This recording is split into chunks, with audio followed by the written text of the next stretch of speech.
¿no? Desde que son muy pequeñitos en el carro, te doy el móvil para que no llores, y cuando eres mayor, pues oye, te pongo la consola en el cuarto y al menos me dejas un rato en paz. La atención dura lo que dura el que suene el pitido del WhatsApp. Si le das azúcar a un niño está mal, si le enseñas el móvil está mal y todo está mal. No, porque, no pasa claro, nada porque te frustras. Con la pantalla solucionas esa rabieta así rápido y fácil, ¿no? Y nos estamos perdiendo cosas también de hacer en familia, por ejemplo, ir a un cine, que también es una pantalla.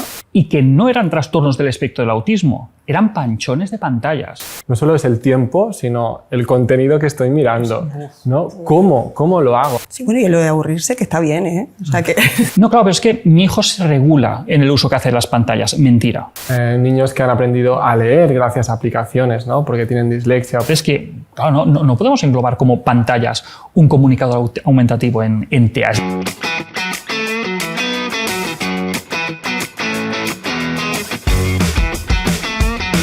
Para un niño o niña, la tecnología puede ser una ventana al mundo o un muro que lo aísle. En este episodio de Lo que nos preocupa, buscamos respuestas sin juicios, pero con argumentos. Nos acompañan Alberto Soler, psicólogo y divulgador; Alex Escolar, cofundador de Autism Mind; María Ángeles Díaz, de la Asociación de Enfermedades Raras de Genes. Empezamos. ¿Y qué tal sensaciones después del evento? ¿Cómo os quedasteis? Bueno, para mí fue súper emocionante, porque además con esa inquietud desde el primer momento en el que uno no sabe si sí o si no, o sea que esto se estuvo...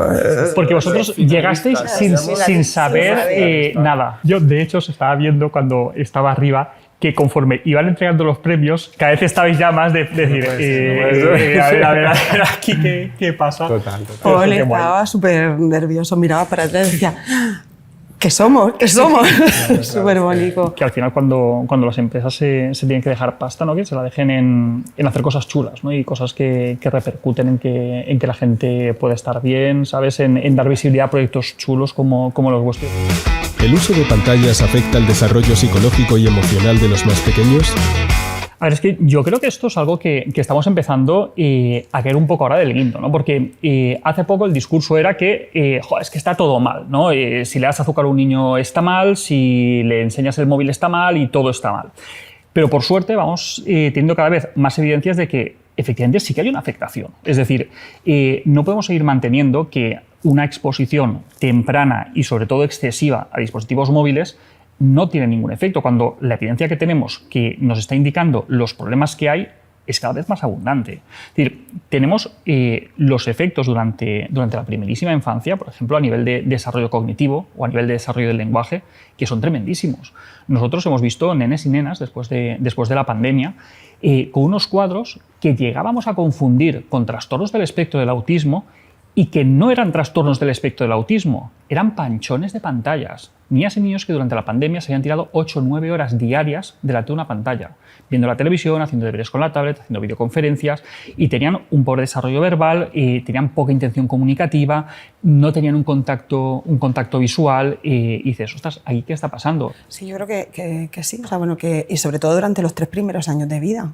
O sea, donde el cerebro está en plena formación, es cuando solo metes pantallas, o no solo, sino que mucho del tiempo que se debería de pasar pues con la familia, jugando, interactuando de otra manera, está dedicado a las pantallas, al final pues crea problemas en los menores. Claro, y lo que estabas comentando de cómo disminuye ese umbral, ¿no? de las niñas y de los niños ante los estímulos externos, que cada vez necesitan una mayor estimulación para poder despertarse, y cosas que podíamos ver como normales, como ver una película sin estar haciendo multipantalla con diferentes dispositivos, como estar escuchando una canción o escuchar un disco del tirón, es que son incapaces de hacerlo, porque nos hemos acostumbrado a una estimulación cada vez más rápida, y eso es un problema. Sí, ya nos pasa a nosotros, ¿no? Que como adultos ya ver una película, ¿no? Necesitas estar haciendo otra cosa mientras miras el periódico, lees el WhatsApp o lo que sea. Un cerebro en desarrollo, que estamos todavía inmaduro. La atención dura lo que dura el que suene el pitido del WhatsApp. Pero lo peligroso es que también la sociedad se va transformando en ese sentido, ¿no? Ahora a lo mejor un programa normal y corriente ya te ponen tantos inputs a la vez. Es tremendísimo. El vídeo en bucle que te van poniendo, diferentes cámaras y todo para mantener esa atención, porque si no el usuario, ¿no? Al final nos aburrimos y cambiamos, ¿no? Entonces, ahí lo que tenemos es que también hacer un activismo personal, ¿no? Es decir, no dejarte llevar por esa tendencia y tratar de simplificar al máximo posible, intentar irte a estímulos lo más simples posibles, ser capaz de mantener tu atención de manera sostenida un poquito más de tiempo en una única actividad, intentar no hacer multitasking constantemente, porque si te dejas arrastrar, al final estamos todos perdidos y al final nos afecta a las personas pequeñitas, pero a los adultos también. Sí, bueno, y lo de aburrirse, que está bien, ¿eh? O sea que, Hombre, es que para desarrollar la creatividad, claro. O sea que... ¿Qué señales de alerta detectan las familias ante un uso excesivo o inadecuado? Claro, y es que el problema es que yo creo que hay veces que las familias no se están dando cuenta cuando se está generando el problema en casa. Y a veces somos los profesionales los que tenemos que dar un poquito la voz de alarma, ¿no? Porque a veces nosotros vemos conductas en niñas y niños pequeñitos y no encontramos una explicación, ¿no? Vemos, por ejemplo, problemones en los adolescentes de cansancio por lo que están recortando las horas de sueño, por la conectividad en redes sociales, o los problemas que decíamos de lenguaje en niñas y niños pequeños, y de repente te pones a hacer historia y te das cuenta que pasan mucho tiempo delante de pantallas. Y cuando se lo haces ver a la familia, muchas veces la respuesta es no, si es lo normal, ¿no? Y claro, que lo normal sí puede ser normal cuando entendemos que todos estamos en ese contexto de exceso y de abuso de pantallas. Pero muchas veces desde casa no lo vemos. Incluso negamos la mayor cuando se nos hace ver desde fuera, porque como abusamos todos tanto, y yo me incluyo, todos abusamos tanto, no nos damos cuenta de las consecuencias que eso puede tener. Pero nos vemos familias que están a la mesa, 3, 4, 5 miembros, cada uno mirando su móvil. Lo tenemos normalizado, pero es que no debería ser normal. Es que porque sea lo habitual no quiere decir que sea lo correcto ni lo normal, ¿no? Y yo estoy totalmente de acuerdo. O sea, es que a nosotros nos llegan niños, imaginaos también, con problemas de lenguaje, que lo que has hecho es aislarlos, dándoles la pantalla, que por lo menos están entretenidos y no molestan. Y llegan a las sesiones con unas rabietas cuando... O sea, nosotros lo primero que hacemos es retirarle las pantallas. Claro. El malo de la película ya. Claro. Y el trabajo y el hacerle entender a los padres que ni chupeta, con 4 o 5 años, ni pantallas, claro, es complicado. Pero porque todos lo hacemos lo mejor que podemos, ¿no? Y cuando te pones con perfiles un poco más difíciles de manejar, por ejemplo, nenas y nenes con TEA, tú ves que son nenas y nenes que abusan más de pantallas que población general. Y claro, hay incluso personas que dicen, no, es que las pantallas están causando autismo. A ver, calla, no. Las pantallas no están generando autismo. El autismo lo tienes desde antes de nacer, ¿no? Pero sí que es verdad que son niñas y niños más difíciles de manejar y al final los padres se encuentran como único respiro y decir, mira, te pongo un rato la tele o te dejo un rato el móvil. E incluso ahí quizá tenemos que hacer un poco de balance. Porque dices, pues mira, si darle durante un momentito el teléfono o ponerle durante un poquito la tele salva la relación de pareja, que están hasta arriba, que no pueden de tensión, de conflictos y tal, pues bueno, es que también lo que nos sobran son juicios, ¿sabes? Que... Entre el uso y el abuso, ¿no? Claro. Y yo creo que también, aún a veces sí que nos llegan preocupaciones en cuanto a intensidad, ¿no? Cuando ves que realmente hay muchas horas delante de la pantalla, a veces sí que hay una consulta por parte de los familiares, pero es que es mucho más que eso, ¿no? Es decir, no solo es el tiempo, sino el contenido que estoy mirando, ¿no? ¿Cómo lo hago, ¿no? No es lo mismo hacerlo tú solo que acompañado, que un juego de 18 años, que un juego de... O sea, hay muchas más variables a tener en cuenta, ¿no? ¿Cómo te hace sentir? ¿Cómo te afecta, ¿no? Hay niños que se desregulan muchísimo porque están jugando a juegos de estos rápidos, hiperestimulantes, brutales, y otro que a lo mejor está haciendo un partido de la FIFA con unos colegas y, claro, es muy diferente. Pues están montando una construcción que le hace concentrarse en ese momento y lo que le falta es esa concentración en otro momento, ¿no? Claro, sí, por ejemplo, es que no todos los juegos son iguales. Es decir, no podemos comparar un Fortnite con un Minecraft, por ejemplo. O sea, no tiene nada que ver. Minecraft es un juego que es genial para la mayor parte de los niños. Tiene, aparte del tema cooperativo, que puede ser o no, pero tiene un componente de organización visoespacial, de creatividad, que es brutal. Yo creo que al final es entender las pantallas como algo que tú utilizas con un fin determinado, no como algo que está omnipresente para cada actividad.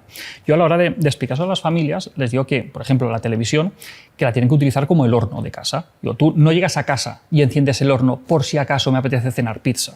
Tú sabes que consume mucho y tú lo enciendes solamente cuando vas a meter la pizza. Pues la tele lo mismo. No llegas a casa y enciendes la tele para que no te sientas solo. La enciendes para hacer una actividad con un fin concreto. Es decir, vamos a ver una peli en familia. Y como actividad de ocio está genial ver una peli en familia. Pero tener 24/7 la tele para no sentirte a solas, ostras, pues quizá te tienes que sentir a solas para escucharte un poquito mejor. Sí, sí, sí. Y en el cómo yo les explico la analogía de un cuchillo, ¿no? Un cuchillo no es ni bueno ni malo, ¿no? Depende de cómo lo uses. Total. Y igual que a un niño pequeño no le vas a dar un cuchillo aquello jamonero, ¿no? Total. Pues al principio le vas a cortar tú, ¿no? Vas a estar con él, le vas a enseñar, le vas a ir guiando. Empezará con uno de plástico, luego conforme vas viendo que se maneja bien y que hace un uso responsable de ese cuchillo, le puedes ir dando más libertad hasta que le das un cuchillo. Pero es la Entonces, parte del acompañamiento, que muchas veces no sé, porque se utilizan estos dispositivos como niñera digital, ¿no? Desde que son muy pequeñitos en el carro, te doy el móvil para que no llores, y cuando eres mayor, pues oye, te pongo la consola en el cuarto y al menos me dejas un rato en paz. Ostras, pues a lo mejor no todo lo que funciona es positivo. Es una de las primeras cosas que intentamos hacer. En plan, ¿has jugado alguna vez con tu hijo adolescente Claro. a los videojuegos? ¿Te has metido un poquito? ¿Sabes a lo que juega? Sí, Claro. sí, sí. Más allá del tiempo, que a lo mejor sí que es algo que identifican a veces cuando son tiempos, ¿no? Realmente es que está 8 horas, es que no quiere hacer nada más, entonces ya llegan muy preocupados. Pero a lo mejor juega poco, pero está hablando con desconocidos a través de... Claro, ojo, cuidado. O sea, hay muchos más peligros, ¿no? En todo lo que tienen que ver las pantallas. Y menores con casos nos hemos encontrado muy graves. Y hace falta que las familias se formen y que sepan qué es lo que hacen sus hijas y sus hijos, que sepan qué aplicaciones de mensajería utilizan, que sepan qué juegos utilizan, cuál es el componente social de los juegos que utilizan, porque luego vienen los lloros y lamentos por desconocimiento. Entonces, madres y padres tenemos la responsabilidad de estar presentes y formarnos y saber de qué va la historia. Totalmente. ¿Afectan de forma distinta las pantallas a los niños con necesidades especiales que a los que no las tienen? Sí que creo que es un colectivo más vulnerable y por tanto necesitamos mayor supervisión y acompañamiento. Pero yo, o sea, creo que también en este ámbito de los niños con necesidades educativas especiales también suponen una ayuda y un soporte. Totalmente. Porque muchas veces las pantallas es la única forma que tienen, bueno, no la única, pero sí una forma importante de relacionarse con el mundo, Claro. ¿no? Bueno, pues hablar con su familia, con los profesores, de comunicar lo que necesitan en el momento en el que lo necesitan. Y claro, en ese aspecto, pues creo que es fundamental que puedan utilizarlas y tú lo comentabas antes, no de la mano de cualquiera, sino de personas que formen, no solamente que hagan, bueno, programas especializados para ellos y que también formen a las familias para que puedan llevarlos a cabo. Pero es que aparte de ser más vulnerables, y es importante lo que tú estás diciendo, que lo pueden utilizar como recursos, está el tema también de poder utilizar la tecnología de una manera que sea positiva. Es decir, a veces simplificamos mucho el mensaje, ¿no? Como pantallas buenas o malas o tecnología buena o mala, pero tenemos que intentar excavar un poco, ¿no? de ese discurso simplista y pensar qué función, durante cuánto tiempo, en qué tipo de población, porque lo que para un chaval o para una chavala puede ser un uso razonable, puede ser un uso abusivo para otro chaval. En función de la edad cambia muchísimo la historia. En función del perfil particular, pues te puedes beneficiar de una determinada aplicación que te puede ayudar académicamente cuando ya tienes cierta edad, pero no tiene ningún sentido estar metiendo pantallas, por ejemplo, en aulas de 6-7 años. Por ejemplo, yo creo que tenemos que enfocarnos mucho en caso concreto, situación concreta, pensar mucho en edades, porque el tema de la edad lo marca todo, y por supuesto las necesidades especiales que claro, no podemos englobar como pantallas un comunicador aumentativo en TEA. Es decir, el otro día me lo preguntaban, ¿y tú qué piensas de los comunicadores aumentativos en TEA? Y hombre, pues ¿qué voy a pensar? Pues que Es un derecho. Sí, Claro, exacto. es la forma que tienen para poderse comunicar con su entorno. No lo podemos englobar como pantallas. ¿Que es utilizando una pantalla? Sí, por supuesto, pero eso es un símbolo de un buen uso de las pantallas y con un fin que vamos... Bueno, cuando comentaba el caso de una niña con enfermedad, o sea, que tenía una enfermedad rara, la que llega con una pantalla donde, bueno, pues ha estado utilizándola durante todo el tiempo y claro, se ve es que creo que muchos de los problemas que aparecen en niños TEA también ocurren en niños con enfermedades poco frecuentes o enfermedades raras. Pero claro, es que en el ámbito de las enfermedades raras sobre todo en niños que no tienen lenguaje adquirido, es que es fundamental la comunicación. Pero es que hay niños que se comunican también por signos o utilizando el SEFER o señalándote el pictograma, pero es que tenemos niños que no pueden mover nada de su cuerpo y que lo único que te conecta con el exterior es un ratón de mirada. Claro, por eso no puedo ser tan simple de decir... O sea que, Sí, y de hecho a veces es lo contrario. También tenemos que favorecer el que puedan hacer uso de esa tecnología, ¿no? Con dispositivos, con periféricos, con apoyos, para que realmente puedan acceder a la tecnología, no solo para la comunicación, que me parece indispensable, sino incluso para el ocio, ¿no? O sea, no todo el mundo a lo mejor tiene las mismas capacidades y la misma forma de acceso, y también tienen todo el derecho del mundo, ¿no? Claro, por eso tenemos que ir a la función específica, ¿no? Porque lo que para una persona puede ser una ayuda, para otra puede ser un impedimento. Es como la frase esta típica de María Montessori, ¿no? De que cualquier ayuda innecesaria es un obstáculo para el desarrollo, ¿no? Pues claro, y cuando tú necesitas un recurso tecnológico para poder avanzar, es como unas muletas, pero no tiene absolutamente ningún sentido, por muy buenas que sean las muletas, si te rompes un pie, llegar a un aula y darle 48 muletas a los 24 alumnos. Claro, y después quizá acaba generando más problemas de los que solucionan. Entonces las muletas son malas.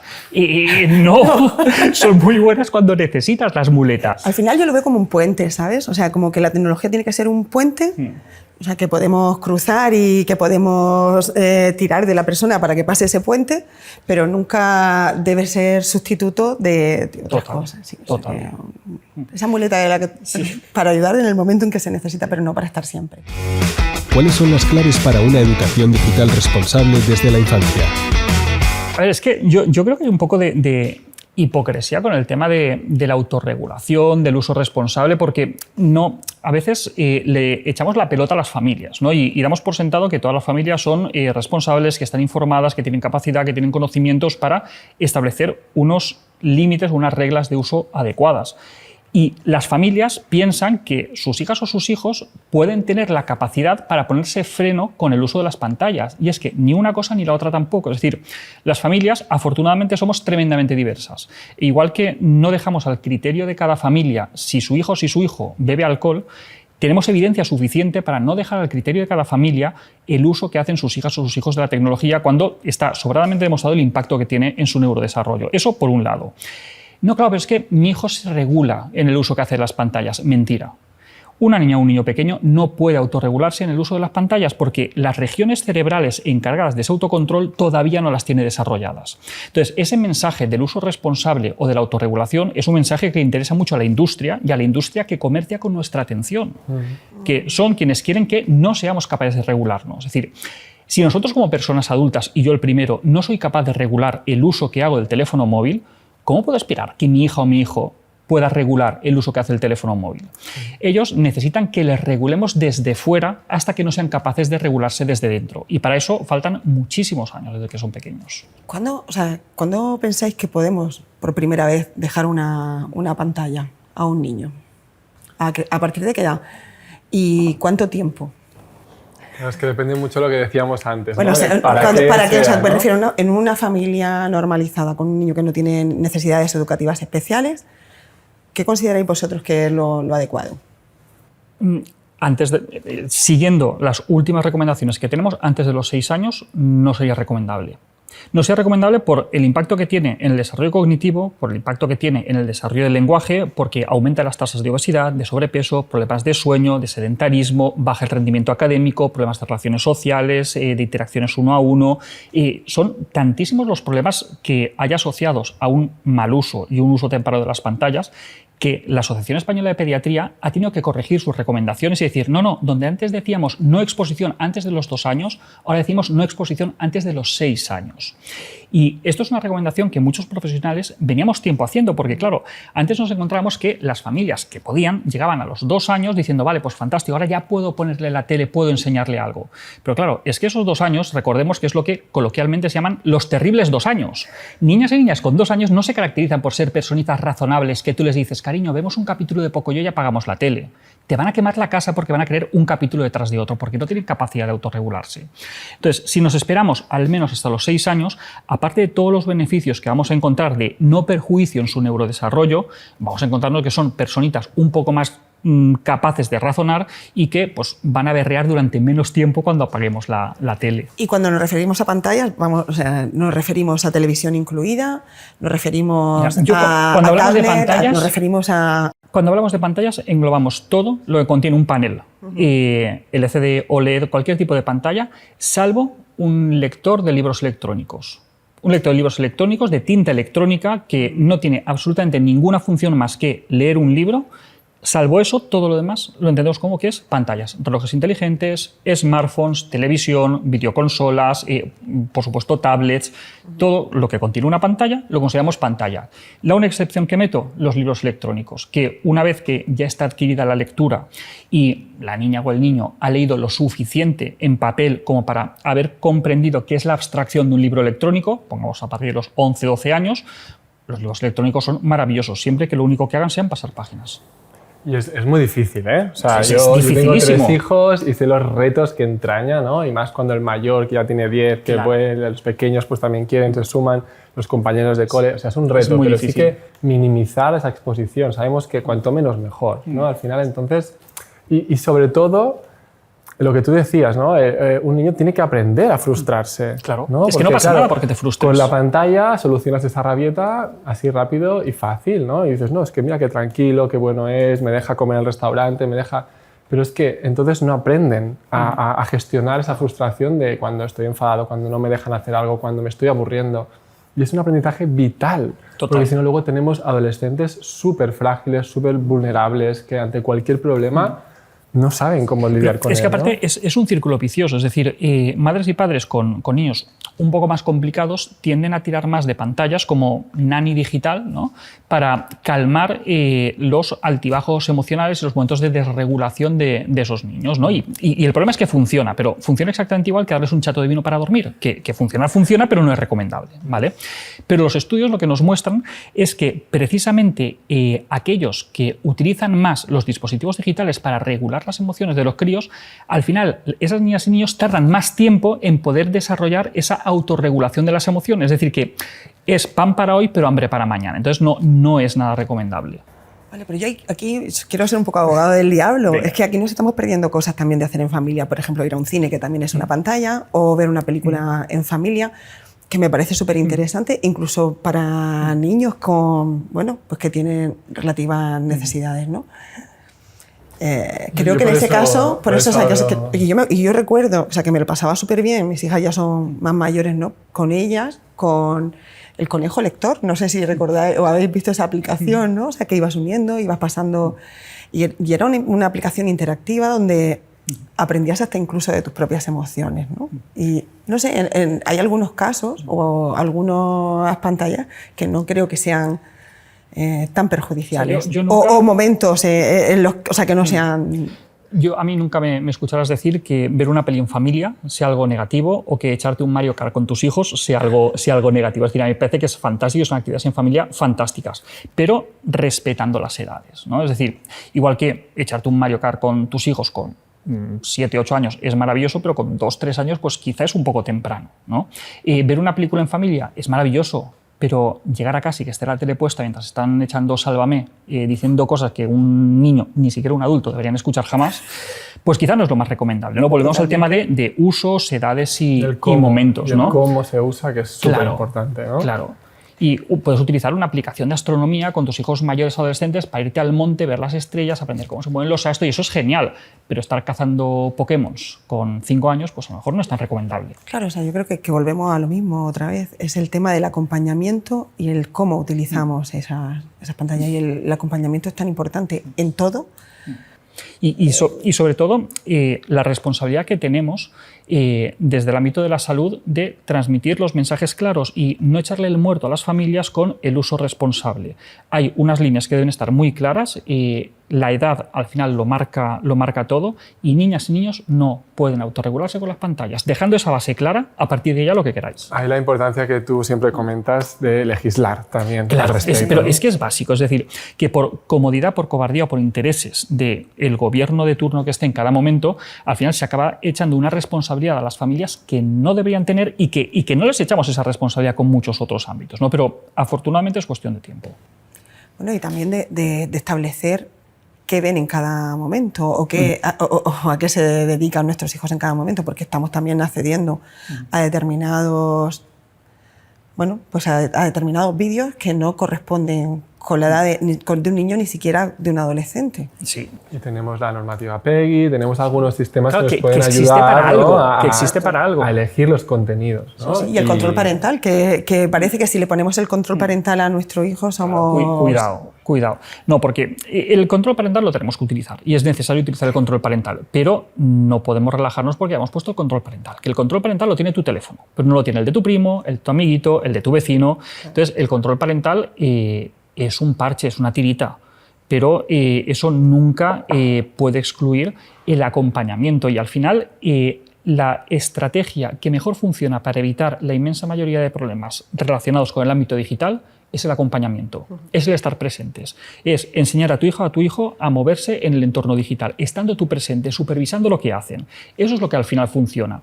Simplemente poner un control parental o estar bloqueando ciertas IPs en el router no funciona. Con mi hijo, 10 años, es una de las cosas que más explico, ¿no? Como ejemplo, porque cuando tú estás jugando con él es cuando ves pues, qué cosas le interesan, ¿no? Es una vía de conexión muy buena, pero además estás haciendo hasta una pedagogía de cómo jugar. Ah, mira, ya ahora voy a quitarle esto porque este sonido realmente solo está aquí para ponernos nerviosos. O, uy, este juego, no sé qué. Ves un poquito, ¿no? Cómo se siente después de jugar, le hace reflexionar. O mira, este tiene anuncios y esto nos descentra totalmente la atención, vamos a buscar otro, vamos a comprarlo y que no hayan anuncios. O sea, vas educándole en ese uso, ¿no? Se lo comentaba antes a él que durante la pandemia nosotros tuvimos la suerte de pasarla en el campo. No solamente había un ordenador y era en casa, un ordenador que usábamos nosotros para trabajar, de despacho, no había portátiles, ¿no? Y llegamos allí, había un móvil, el de los adultos, que lo utilizábamos, porque además no había datos ilimitados como hay ahora, ¿no? Solamente para que ellas pudieran acudir a las clases. Y mis hijas cuentan que se hicieron amigas durante la pandemia, porque tenían la obligación, entre comillas, de comunicarse, de estar juntas, o sea, vivimos, bueno, pues el nacimiento de un montón de animales que de otra forma, pues quizá no habríamos podido disfrutar si hubiéramos estado en una casa al uso. O sea, que fue, y por eso, bueno, quizá tengo muy presente que la tecnología en entornos normalizados, cuanta menos mejor. De hecho, o sea, los grandes cracks de Silicon Valley, sus hijos no tienen ninguno acceso a pantalla, entonces eso a mí me quiere decir algo, no sé a vosotros. Sí. Al final es que lo que tenemos claro es que las redes sociales, los smartphones comercian con nuestra atención. Y la frase tan manida de que cuando un producto es gratuito, al final el producto eres tú, es totalmente cierta. Cuanto más tiempo permanecemos en una plataforma social o viendo contenidos, estamos expuestos a más impactos publicitarios y los impactos publicitarios los está monetizando otra persona. Es decir, las plataformas sociales se matan para que nosotros estemos viéndolas, pero nuestro día tiene 24 horas y el tiempo que nosotros estamos en una plataforma social no estamos hablando con nuestros iguales, no estamos jugando con nuestros hijos, no estamos avanzando temas de... Todo enmascarado con una mayor conexión, claro, ¿no? O sea, está disfrazado de... Tú, por ejemplo, estás comentando cómo hablas con tu hijo de, pues mira, vamos a quitar esto de un juego. Yo el otro día con mi hijo, 11 años, estaba hablando con él de los patrones oscuros que hay detrás de juegos como, por ejemplo, Stumble Guys. Son exactamente los mismos patrones que hay detrás de las máquinas tragaperas y de las... Sí. Y es tremendísimo y a mí me sorprende que se puedan comercializar ese tipo de juegos. Sí. Pero muchas familias ven que son juegos gratis, que son muy infantiles, pues los dibujos son muy infantiles, que a los nanos les entretiene y tal, y dice, pues es fantástico. No, es que eso está sentando la base para una ludopatía futura. Es que es tremendísimo. Sí. Y lo único que se ha conseguido con mucho picar piedra es que pongan el símbolo ahora de gambling, que es un primer paso, pero estamos exponiendo, o sea, igual que en nuestra cabeza no vemos a un niño de 10, 11 años, ¿no? Jugando una tragaperra. En cambio, están abriendo cofres Claro. ahí para ver si me ha tocado Cualquier juego lo que yo tenga quiero. cofres, vamos, Desaconsejado prohibidísimo, totalmente. prohibidísimo. O sea, juegos con cofres, prohibidísimos. Juegos que te tienes que conectar para ver qué has desbloqueado hoy, qué tal. No, eso Con es todos red esos flag patrones absoluta. que fomentan la adicción, ¿no? De actualizaciones constantes, de solo si te conectas durante estos 3 días podrás entrar y ganar esto. Yo le explicaba a mi hijo que, al igual que sucede con la comida, que tenemos que no todo lo que tú comes es alimento, ¿no? Tú puedes comerte unas chuches que están muy buenas, pero que no son buenas, pero que a todos nos gustan. Pero no son alimento. Es algo que estimula las papilas gustativas, que nos gusta mucho, que nos puede enganchar Disfrutas, mucho, pero realmente no te está aportando algo, no te está nutriendo. Pues con los videojuegos al final ocurre lo mismo. Es decir, hay juegos que están diseñados para agradar, para divertir, para gustar, para pasar un buen rato. Y hay juegos que están diseñados para enganchar. Y es importante que distingamos cuáles son los juegos diseñados para divertir y los diseñados para enganchar, porque no son lo mismo. Y a veces, simplemente a ojo, es complicado verlo, ¿eh? ¿Qué herramientas digitales valoran más las familias con menores con necesidades especiales? Pues mira, las familias valoran muchísimo los comunicadores aumentativos tipo pues el Proloquo o el Asterix Grip o el ratón de mirada. También los tableros con pictogramas, las aplicaciones las que puedes utilizar, puedes personalizar tú los propios pictogramas. Pero incluso yo creo que más que una aplicación, que también, lo que valoran mucho es alguien que les acompañe, que les explique cómo usarlas, que personalice esa aplicación para su hijo y con la persona, o sea, con esa persona que luego puedan comentar cómo les está yendo, ¿no? Eso me parece que es más importante incluso que las aplicaciones. Por supuesto, ya lo he dicho en varias ocasiones, ¿no? Para nosotros es fundamental, sobre todo en los niños que no tienen lenguaje adquirido, que existan esas aplicaciones, ¿no? Y que, lo comentaba el día de la gala, ¿no? Pero lo vuelvo a decir ahora, que un niño haya podido escuchar, o sea, una familia haya podido escuchar a su hijo decir mamá o papá por primera vez gracias a un comunicador, eso no tiene precio. Es, alucinante. Y yo creo que ahí también tienen su papel las redes sociales, ¿no? Es decir, que hablamos muy mal de las redes sociales, y yo el primero, paradójicamente, pero claro, el poderte poner en contacto con una familia de la otra punta del país o de la otra punta del mundo que tiene una hija o un hijo que le ocurre lo mismo que a tu hijo y que en tu ciudad no hay nadie más que le ocurra lo mismo, ostras, ahí sí que tienen un papel las redes sociales para podernos poner en contacto, para poder hacer grupos, para poder hacer comunidades, para poder compartir conocimiento, y que son básicas para esa sensación de comunidad, ¿no? Cuando hablamos de enfermedades raras, creo. Sí, las asociaciones que publicamos en redes sociales también, ¿no? Donde de repente hoy hacíamos la prueba hiperlaxitud y enfermedad y salía síndrome de Ehlers-Danlos. ¡Ostras! Que es la enfermedad que padece mi hija mayor, ¿no? Y enseguida hiperlaxitud, enfermedad, asociación, y salía la asociación. Que esto hace 4 años, y no me estoy yendo muy lejos, era impensable. No había un médico que te dijera lo que le pasaba a tu hijo, tú no podías relacionarte con absolutamente nadie. Imagínate, o sea, poder conectar con un científico especialista que está en Estados Unidos sin tener que moverte de tu zona, ¿no? Y yo he leído estudios que precisamente avalan esto, ¿no? La sensación de crear comunidad puede ser súper beneficiosa para personas que están pasando algo, ¿no? Como puede ser tan difícil a veces de descubrir una enfermedad rara o encontrar otras personas afines en muchos de los ámbitos, ¿no? Nosotros en las 2 asociaciones, ¿no? A las que yo pertenezco, pero tenemos grupos de ayuda mutua en niños y también en adultos, ¿no? Que se hacen en red, porque si no sería imposible, o sea, que sería una persona por comunidad o 2 personas solo, ¿no? Y es fundamental para que puedan contarse, oye, pues esto que te ha ido bien a ti, pues quizá cuando estamos hablando de medicina que está en los límites del conocimiento, bien es fenomenal lo que te cuentan otras familias, otros especialistas que están en sitios diferentes a donde tú estás, y en ese aspecto, pues ya ves, las redes sociales y las tecnologías son fundamentales. Y luego en las antípodas tenemos los trends de TikTok, de la gente haciendo el gilipollas, pues y al final todo es lo mismo, pero depende del uso que hacemos. Pero claro, hay muchísimos casos podría contaros desde un niño que aprende a utilizar los esfínteres porque está con una aplicación que le ha motivado muchísimo y le ha enseñado y ha podido ¿no? Algo que pues, en una época pues, es importante para él y para la familia, hasta un chico autista que a lo mejor tiene una pasión por las hormigas y no encuentra otros con los que compartirlo, claro. Que creamos un canal de Telegram y consigue así pues, tener su comunidad, hablar de las hormigas, enviarlas y compartirlas. Ese chico ahora es feliz, ¿no? Ha encontrado esa parte de comunidad.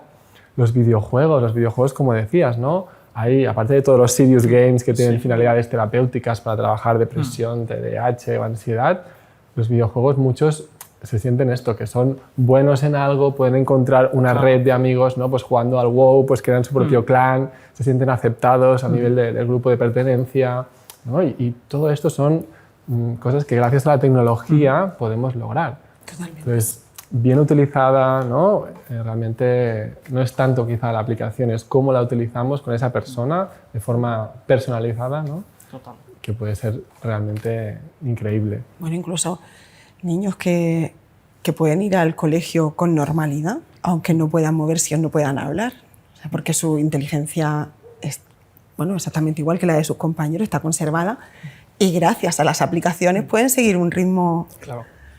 bueno, como el resto de clase, que eso hace nada, o sea, era impensable.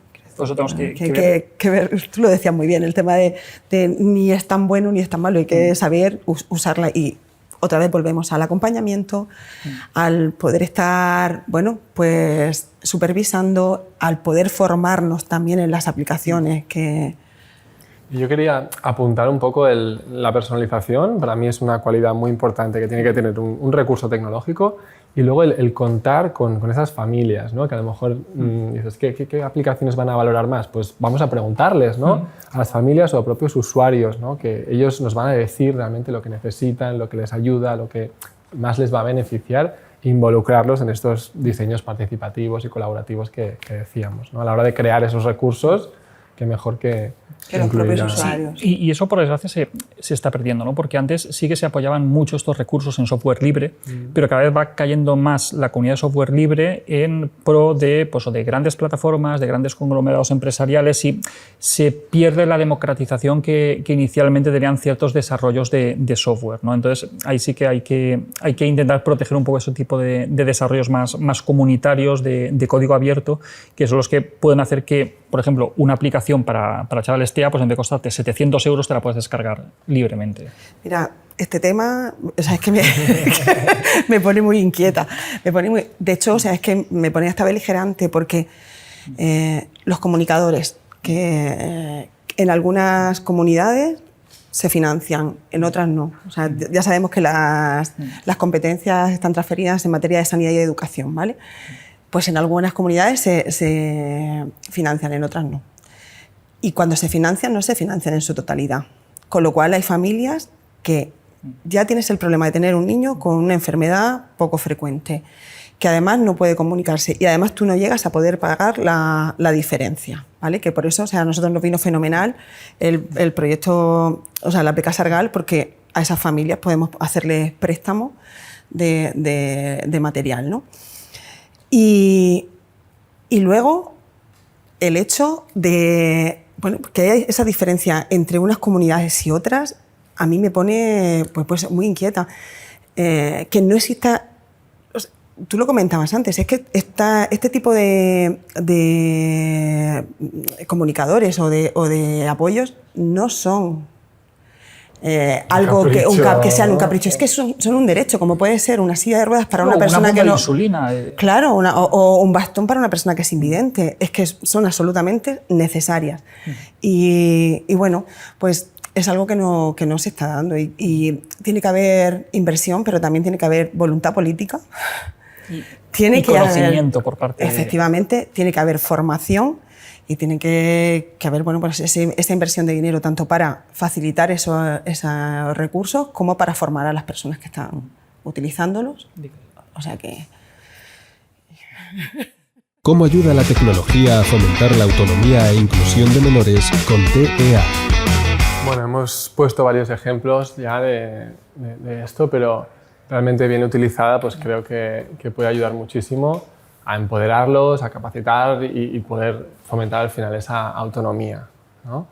Desde Autism Mind, por ejemplo, los vídeos que hemos creado al final persiguen eso, ¿no? Poder aumentar la participación en la sociedad, que puedan ir al médico, que puedan ir a una entrevista de trabajo cuando ya son más mayores, o en el día a día, pues todos los desafíos que pueden enfrentarse, pues que les sean mucho más fáciles, ¿no? Porque para una persona que no tiene autismo, pues a veces puede ser ya difícil, pero para las personas autistas pues hay retos mucho mayores, ¿no? Entonces, autonomía en este sentido, también hemos hablado de los comunicadores. Al final, una persona que se puede comunicar es mucho más autónoma, ¿no? Y puede ir a comprar a una tienda y no necesita que tenga alguien allí.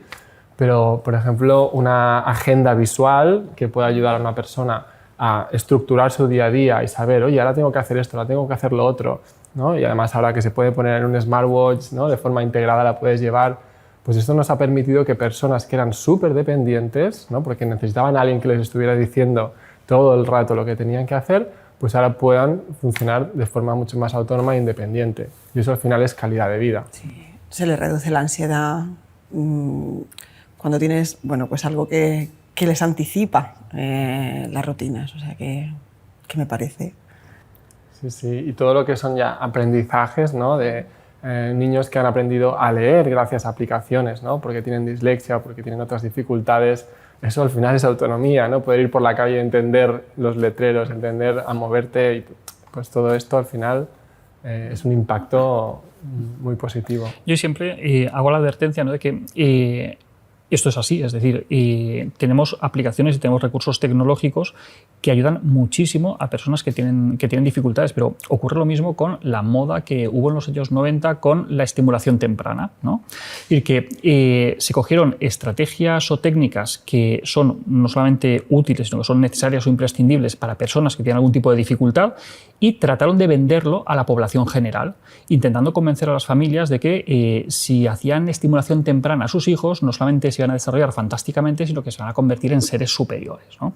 Y la evidencia nos ha mostrado que eso no es absolutamente ni necesario ni positivo para nenas y nenes que no tienen esas dificultades, pero es imprescindible para los que sí que las tienen. Fíjate, algo tan sencillo como hablábamos del tema de la hiperlaxitud, ¿no? Nosotros tenemos un proyecto que es muy bonito dentro de la otra asociación que se llama ANSET, en el que vamos a los coles. El vamos no tiene por qué ser presencial, también puede ser online, y hablamos con el profesorado donde les explicamos pues, cuáles son las adaptaciones que necesitan estos niños. Algo tan sencillo como poder llevar una tablet o poder dictarle a tu móvil o a la tablet y que luego esto se convierta en texto, hace que no se te disloque una muñeca o que no se te salga un dedo del sitio, ¿no? Entonces, bueno, creo que las aplicaciones actuales están haciendo mucho bien también en personas que lo necesitan realmente. Y la inteligencia artificial aquí también, por ejemplo, en todos los temas de diagnóstico, ¿no? Cuán importante es en una enfermedad rara, me imagino, ¿no? En el autismo también, pero el detectar de forma precoz, ¿no? Para poder empezar a poner esos apoyos y acompañar. Sí, bueno, no sé si... Bueno, en el tema de las enfermedades raras hay una media entre 4 y 8 años para establecer un diagnóstico, y en algunas de ellas se pierde un tiempo precioso en el que esa atención temprana es fundamental para que la enfermedad no vaya más. Así que, o sea, las nuevas tecnologías pueden revolucionar mucho toda esta área, ¿no? Y luego, ya, bueno, si nos ponemos en esa, y luego también, yo qué sé, pues las aplicaciones para hacer, hay de impresoras 3D y para hacer, también, claro. Pues, yo qué sé, vasos sanguíneos que se están haciendo, que ya me parece que puedan sustituir los que hay actualmente. Es una pasada.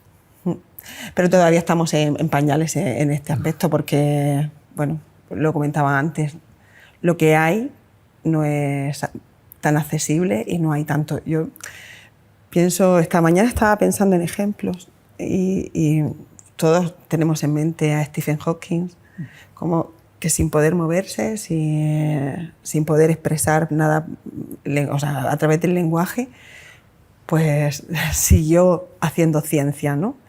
Pues ¿por qué no? Cualquier niño de la calle, porque la economía tiene que ser un impedimento para poder desarrollar capacidades. Y también antes ponía el ejemplo de la autorregulación, ¿no? Cómo es de importante a un niño que aprenda, ¿no? A frustrarse, a regularse. Pero oye, también pues en algunos casos, ¿no? Decir, oye, pues una visita al dentista que puede ser tremendamente traumática para un niño con autismo, que no entiende lo que está pasando, que es súper sensible al dolor, que es realmente una situación muy ansiógena. Utilizar una aplicación a lo mejor que le ayude a autorregularse 5 o 10 minutos antes de entrar. Oye, son buenos usos que podemos valorar y que puede cambiar absolutamente la experiencia, ¿no? Sí. Estoy acordándome de nada, hace un par de semanas, una niña que se le olvida el comunicador, una niña TEA, porque en DGENES también, bueno, trabajamos con personas con enfermedades de discapacidad sin diagnóstico, que hay muchas personas que todavía, muchos niños y muchas personas que no tienen diagnóstico aún, y también personas con TEA. Y la niña llegó sin su comunicador habitual. Pues veníamos a hacer una actividad muy bonita que era con un perro de asistencia, estaban todos los críos entusiasmados. Pues esta niña, una rabieta, o sea, que terminó en, bueno, pues ya sabemos, o sea, se golpeaba a ella, o sea, porque una crisis brutal, porque no sabíamos lo que quería en ese momento. Ostras, ¿y cómo cambia una niña con TEA, con esas dificultades de tener comunicador a no tener?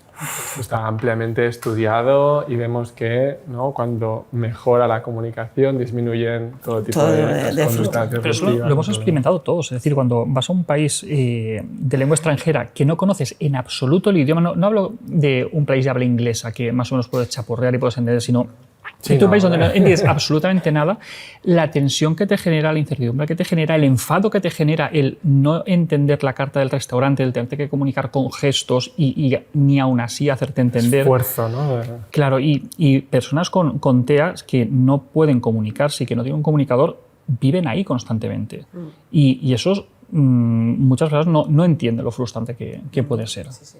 Oye, pues yo creo que ha sido una maravilla el compartir este rato con vosotros, porque creo que nos ha servido mucho, ¿no?, para poder reflexionar alrededor de la tecnología y hacerlo no en el modo en el que muchas veces lo hacemos, que es dejándonos llevar por un debate pasional de tecnología buena o mala, sino poder entender cuáles son las utilidades que tiene la tecnología en función del caso concreto que estamos hablando, ¿no? Y a mí me resulta una conversación súper enriquecedora. Me ha encantado hablar con vosotros hoy.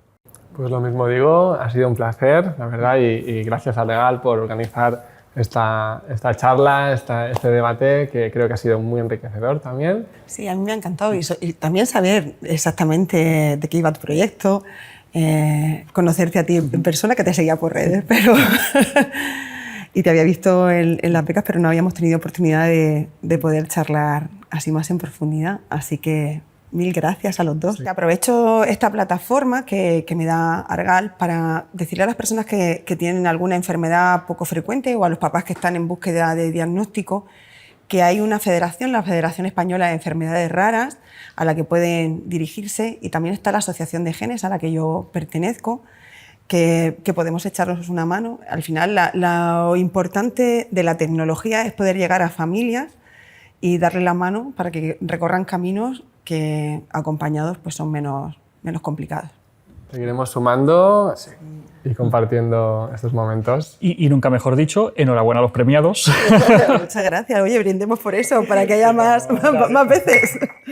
Hoy entendemos que la tecnología no es solo un reto, es también una herramienta poderosa para acompañar, incluir y transformar vidas. Gracias Alberto, Alex y María Ángeles por ayudarnos a verlo con claridad.